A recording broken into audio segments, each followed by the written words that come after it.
Peruano. La pregunta sigue vigente hasta el día de hoy. ¿En qué momento se jodió el Perú? Hace décadas que buscamos la respuesta y siempre terminamos echándole la culpa a quienes nos han gobernado. Es más fácil decir que nuestro Perú se hundió por la reforma agraria de Velasco, porque el arquitecto no le dio importancia al terrorismo, por culpa del primer gobierno de Alan y su tren cargado de inflación e inoperancia económica, por culpa del autogolpe, los Vladivideos y la corrupción en el gobierno Fujimori, por culpa de los whiskies y la hora cabana, por culpa de la mayoría de la clase política que gobernó y gobierna el Perú y que sigue viviendo en el escándalo y en la corrupción. Pero por más que querramos deslindar nuestra responsabilidad por la crisis social que asfixia al Perú, compartimos demasiados hábitos que nos hacen muy parecidos a quienes culpamos y criticamos, porque aún creemos que la criollada se tiene que celebrar como si fuera parte del orgullo nacional. Somos vivos y por eso compramos facturas para pagar menos impuestos.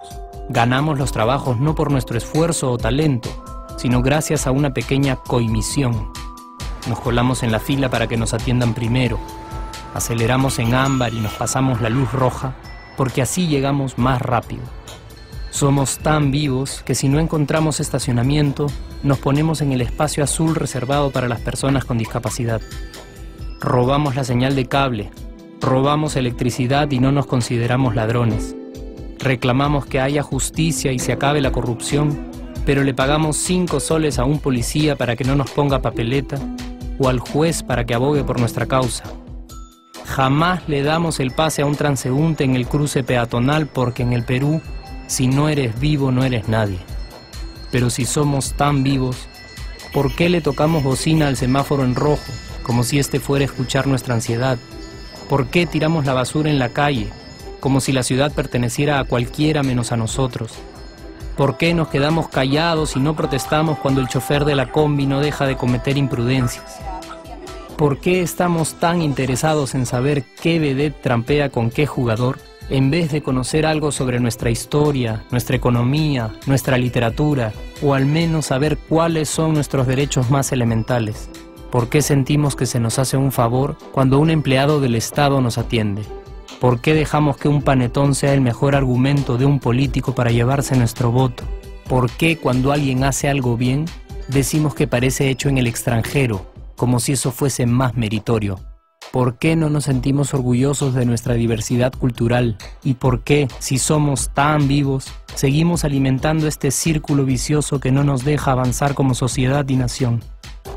Es cierto que nuestros niveles educativos dan pena, y si queremos llegar a ser un país con posibilidades de desarrollo, se tiene que invertir en escuelas y capacitar a los maestros. Pero ¿de qué nos servirá una buena educación fuera de casa cuando dentro educamos a nuestros hijos dándoles el peor ejemplo?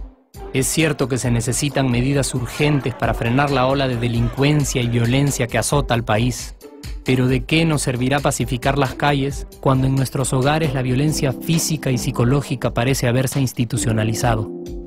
Es cierto que se necesita una verdadera reforma judicial para que en el Perú se pueda hablar de justicia, pero ¿de qué servirá lograrlo cuando la mayoría de nosotros sigue avalando la ley del más fuerte, del más rico, del más vivo? Es cierto que para reducir los conflictos sociales se requiere del diálogo, pero ¿de qué nos servirá ese diálogo si seguimos pensando que dialogar es imponer nuestras ideas y no escuchar al que piensa diferente a nosotros? Es cierto que necesitamos mejores leyes de inclusión social y muchísimos más proyectos de integración.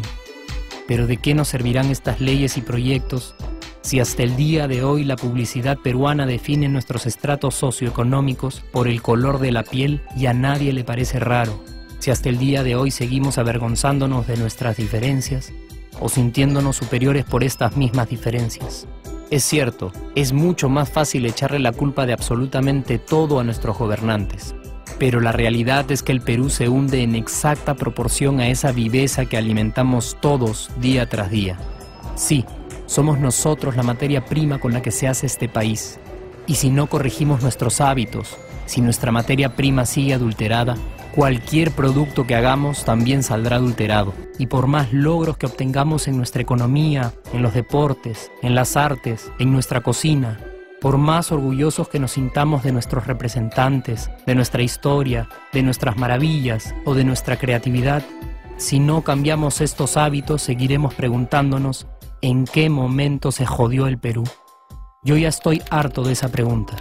Estoy harto de ver cómo un país con tantas posibilidades y oportunidades, con tantas riquezas naturales y con tanta historia, tenga que seguir viviendo en el subdesarrollo solo porque no nos creemos capaces de vivir de otra manera. Estoy harto de que las desgracias de nuestros vecinos sean nuestro mejor consuelo. Harto de que el sí se puede sea solo una frasecita hecha para un partido de fútbol y que no podamos aplicarla en nuestra vida. Aunque te cueste creerlo, sí podemos. Claro que podemos. Pero depende de que tú y yo comencemos a trabajar en ello de una vez por todas. Porque la transformación del país hacia una nación desarrollada ya no está solo en cancha de los políticos o de los poderosos, y no está en el terreno de los milagros. La transformación del Perú está en la capacidad que tengamos de hacernos responsables de nuestros actos y de rebelarnos contra nuestra viveza. La transformación del Perú está en ti y está en mí, está en todas nuestras organizaciones y en la posibilidad de trabajar juntos con verdadera responsabilidad social. ¿Qué pasaría si cambiamos la pregunta? Si, por ejemplo, ahora te pregunto, ¿en qué momento se arregló el Perú? ¿Qué me dirías? Aunque te parezca una pregunta demasiado ingenua, tenemos que creer en ella, y la respuesta está en nuestras manos. Responsabilidad social todos.